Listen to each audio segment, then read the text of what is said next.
빌딩의 내일, 빌딩을 내일처럼. 안녕하세요. 빌딩 내일 장내일 김규태입니다. 오랜만에 인사를 드립니다. 오늘은 재매각 투자 성공 사례를 한번 다뤄보려고 하는데, 건물 사면 다 돈 버는 거라고 생각하시는 분도 계시고, 오래전에 샀으면 누구나 돈 벌었지, 이런 말씀들을 흔히들 많이 하시잖아요. 네. 맞는 말이기도 해요. 그런 부분도 일부 맞지만 그 오르는 과정 속에서도 분명히 손해보는 분들도 계시고, 그리고 또 같은 시기에 샀다 그래서 다 같은 돈을 번 건 아니거든요. 누구는 같은 돈으로 이제 1년 만에 몇 %의 수익률을 냈는데, 누구는 뭐 5년, 10년으로 이제 가지고 있었는데도 불구하고 그 1년, 2년보다 더 적은 수익을 낸 건물들도 있기 때문에, 그런 거를 제 지인분의 매입 매각 사례를 통해서 비슷한 시기에 비슷한 지역에 거래됐던 재매각 사례들로 같이 비교를 해보도록 하겠습니다. 출발해 보겠습니다. 뿌뿌!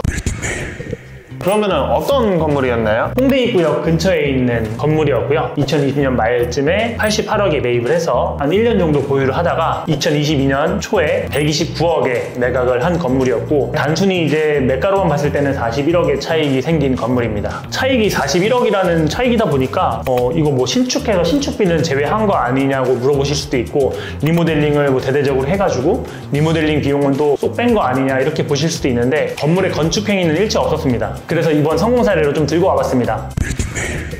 그러면 그 건물을 지인분한테 추천을 드렸던 이유가 뭐예요? 일단 시기가 2020년대 말이면은 코로나가 잠식을 했던 딱 그 시기예요. 결혼식도 뭐 몇 인 이상 못하게 하고, 클럽이나 뭐 음식점이나 대중이용시설 같은 부분에서도 강제로 문을 못 열게 하는 집합금지 명령도 내렸었고, 그런 시기이다 보니까 코로나가 얼마나 길게 갈지 모르는 그런 불안감이 있었고, 그렇기 때문에 상가나 술집이나 오프라인에서 활성화된 지역보다는 코로나를 좀 피해가자는 차원에서 오피스 쪽이나 이런 쪽에서 좀 저평가된 건물을 추천을 드려야겠다라는 생각을 가지고 있었는데, 이제 그러다 보니까 홍대 입구 밑에 쪽에 뭐 상상마당이나 이런 좀 시끌벅적한 술집 이런데, 삼거리 포착 인근 이런데 말고 그 위쪽에 이제 동교동 쪽을 좀 물색을 했었거든요. 그러다 보니까 눈에 띄는 물건이 있어가지고 추천을 했던 겁니다. 정말 안목이 남다르셨던 것 같습니다. 네. 그 물건을 알게 되고, 그날 이제 오후 한 4, 5시쯤에 현장으로 갔어요. 그래서 딱 이 건물을 보는 순간, 이거 돈 냄새 난다, 이거 무조건 매입을 해야 될 건물이다 라는 확신이 들었는데, 감정가라든지 매매 시세라든지 공실률이라든지 임대 시세라든지 업종들이라든지 주변에 그런 것들을 체크하면서도 딱 그냥 느낌 왔던 그대로 그냥 다 맞아 떨어지더라고요. 돈 있으면 이거 내가 바로 돈 넣겠다, 이런 건물이어가지고 지인분한테 강력하게 추천을 해서 저녁에 보고 다음날 아침에 바로 매수를 했습니다.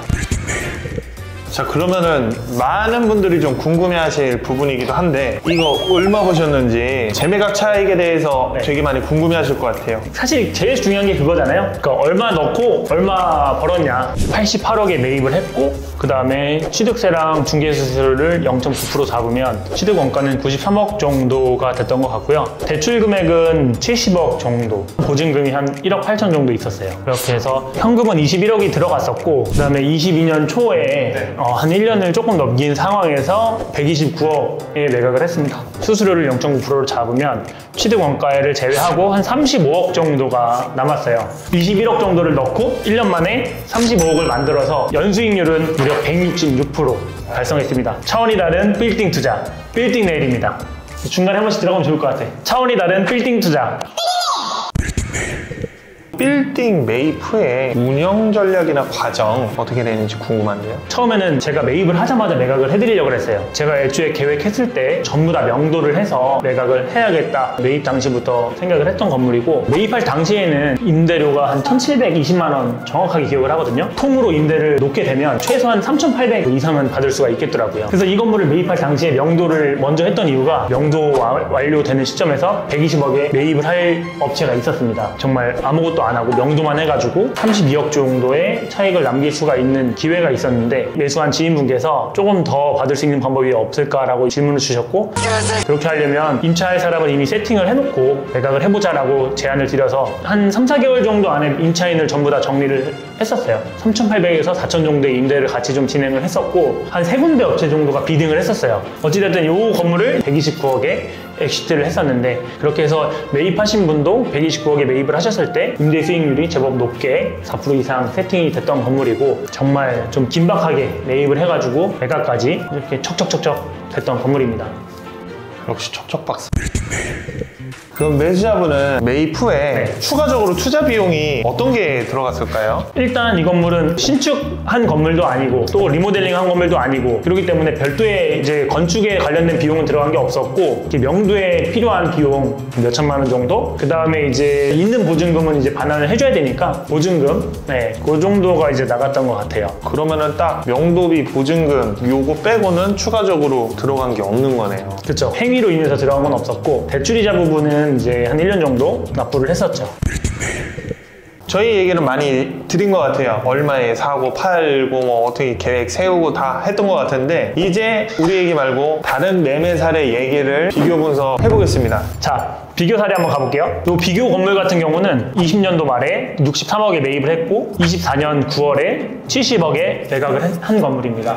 이건 심지어 또 대로변 물건이에요. 자리도 괜찮아요. 연트럴 파크 옆이네요. 이 상권은 연트럴 파크 경의선 숲길 가운데 놓고 이제 위쪽으로 저 연남동 미롯길부터 해서 대로변으로 굵직하게 좀 돼 있는 곳에서 많이 놀고 있는데 조그만 파출소 기점으로 저희가 말씀드린 대상지는 사람이 모이는 곳은 아니죠. 흐르는 곳이에요. 그냥 이제 왔다 갔다 거리는 곳이라서 그렇게 매출이 많이 오를 만한 MD 구성이 들어오지는 않죠, 잘. 그래서 이 건물을 한번 좀 뜯어서 보면 취득 원가는 한 66억 정도고 대출을 80%를 잡으면 현금 들어간 거는 16억 정도 들어간 건물입니다. 이제 63억 정도 건물을 16억을 주고 매입을 하셨던 거고 24년도에 4년을 가지고 있다가 팔았을 때 재매각 차익은 2억 9천 정도의 수익률이 나온 거예요. 4년으로 따졌을 때는 한 18%의 수익률이 나온 거고 연 수익률로 따졌을 때는 한 5%가량의 수익률이 나온 거거든요. 어떻게 보면은 좀 부동산 투자로서 재미를 봤다고는 할 수가 없는 게 저 정도 수익률은 솔직히 예금 적금이나 CMA 통장 이런 데 넣어도 충분히 나올 수 있는 수익률이기 때문에 제가 봤을 때는 조금 아쉬운 수익률이지 않나. 이 건물은 매입 당시에 제가 알기로 4% 이상의 수익률이 이미 나오고 있었던 세팅이 돼 있었던 건물입니다. 반면에 저희가 지금 성공 사례로 보여드린 건물은 2.4%가 채 안 되는 그 건물이었어요. 그래서 건물을 보실 때 수익률만 보시고 매입하는 것보다는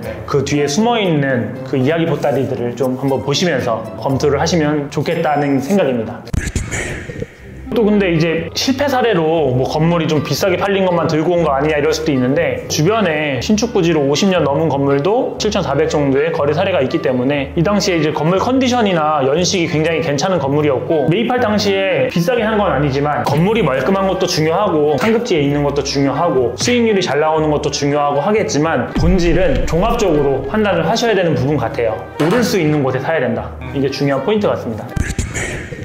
자, 두 번째 비교 사례 한번 볼게요. 여기는 진짜 입지는 깡패예요. 진짜 완전 대장. 연트럴파크 입지 대장입니다. 여기 연트럴파크 대로변 코너에 랜드마크 건물이에요. 여기보다 좋은 입지 건물 찾기 힘들어요. 여기선. 그죠? 매입할 당시에는 이런 컨디션의 건물이었죠. 네. 21년도에 142억 5천에 매입을 해서 리모델링을 또 대대적으로 했어요. 네. 금액은 대략적으로 한 15억 정도 잡아보겠습니다. 그렇게 따지면 취득 원가가 한 165억 정도가 나오고 대출을 80% 정도 빌렸다고 하면 126억 정도의 대출이 일어났을 걸로 판단할 수 있는데 현금 투자는 약 40억 정도가 됐어요. 3년 보유를 하시면서 최근에 매각을 한 금액은 182억. 그래서 수수료 0.9% 빼고 취득 원가를 제외하면 15억 정도가 남은 건물이거든요. 물론 15억도 낮은 금액은 아니지만 그래도 이제 투자한 금액 대비, 기간 대비, 노력 대비 아쉬운 수익률이지 않았나 싶어요. 40억을 넣고 3년 뒤에 15억 정도의 차익을 본 건데 여기서 이제 대출이자를 좀 제외하고 공실기간도 좀 있었던 걸로 기억을 하거든요. 그런 거를 좀 제외하면 실질적인 수익률은 좀 더 줄어들지 않을까 싶어요. 3년 동안 난 수익률은 38% 정도, 1년으로 계산을 했을 때 한 13% 정도의 수익률이 났다라고 보시면 될 것 같습니다.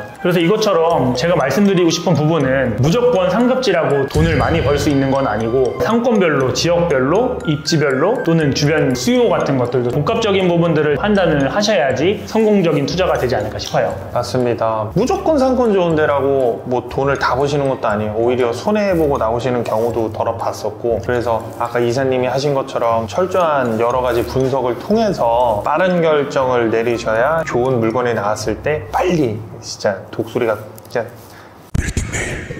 인근에 비슷한 시기에 투자해서 매각을 한 사례들을 봤는데 저는 이제 회수 기간은 짧을수록 좋고 수익률은 클수록 좋다라고 생각을 합니다. 누구나 마찬가지겠죠. 모두의 바람. 네, 그렇게 해서 좋은 물건들을 보시는 안목을 높이셨으면 좋겠고 이런 것들을 종종 보여드리도록 하겠습니다. 저희와 함께 이렇게 안목을 키울 수 있는 그런 방법들을 앞으로 조금씩 너무 한 번에 말씀드리면 서운하니까 조금씩 공유하는 시간 자주 갖도록 하겠습니다.